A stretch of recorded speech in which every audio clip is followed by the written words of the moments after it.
Have you ever woken up between 4 and 7 a.m. and before your feet even hit the floor, your heart is racing with a sense of anxiety you just can't shake? Many believers will tell you that is no coincidence. They recognize this as a spiritual battle for your day, an attempt by the enemy to win before your day even begins. He hates when you wake up during this divine window because he knows its power. He knows that if he can inject your morning with fear, he can influence your entire day. But today, you're going to learn the prayer that breaks his hold. Today, we are receiving the exact prayer strategy that will, by faith, seal your home from attacks of fear and division and fill your day with a supernatural peace and a supernatural victory. There is a profound spiritual significance to the early morning hours. Before the world gets noisy, before the demands of the day start pulling you in 1,000 different directions, there is a sacred stillness. It's a time when creation itself seems to be holding its breath, waiting for the dawn.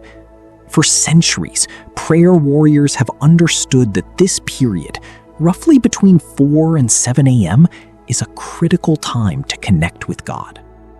The Bible gives us glimpses of this. In Mark chapter 1, verse 35, it says of Jesus, "And rising very early in the morning, while it was still dark, he departed and went out to a desolate place, and there he prayed." Jesus, our ultimate example, knew the importance of connecting with the Father before engaging the world. He gave God the first fruits of his day. King David, a man after God's own heart, wrote in Psalm 5, verse 3, "In the morning, Lord, you hear my voice. In the morning I lay my requests before you and wait expectantly." There's a unique power that comes with presenting your day to God while it's still fresh, before it's been tainted by worry, frustration, or the agendas of others. You are making a declaration. God's plan is your priority. This time frame includes what was known in Roman and biblical times as the fourth watch of the night, from about 3 a.m. to 6 a.m. This was a time of significant spiritual events. It was during that fourth watch that Jesus came walking on the water to his disciples in the middle of a storm. It was a moment where the supernatural invaded the natural, and fear was confronted by divine, overwhelming power. Many believers feel that during these pre-dawn hours, the spiritual atmosphere is more sensitive. The distractions are fewer, and your spirit can be more attuned to the whispers of God. The enemy knows this. He understands that if you use this time to align yourself with heaven, you become a force to be reckoned with for the rest of the day. And that's exactly why he fights so hard to keep you asleep. Or if you do wake up, to flood you with anxiety, dread, or useless distractions.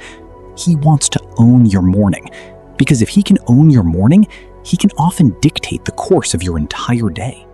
The enemy's strategy isn't complicated, but it is cunning. His primary goal is to set the spiritual atmosphere of your mind and your home before you do.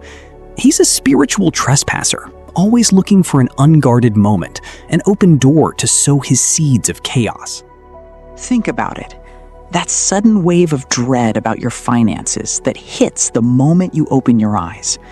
That instant replay of an old wound or a past failure that floods your mind. That inexplicable irritation that leads to a sharp word with your spouse or child before the coffee is even brewed. We often just dismiss these things. We say we woke up on the wrong side of the bed. But in the realm of the spirit, many believe there are no coincidences. These are often seen as targeted, strategic attacks designed to do 3 things: steal your peace, kill your joy, and destroy your witness for that day. If the enemy establishes a stronghold of anxiety in your mind, you'll spend the day clouded with what-ifs and worst-case scenarios. You'll operate from a place of defense and fear, not faith and authority. If he can sow a seed of division in your home, that strife creates an atmosphere so tense, it chokes out peace and makes real connection impossible. The home, which should be a sanctuary, becomes a battleground.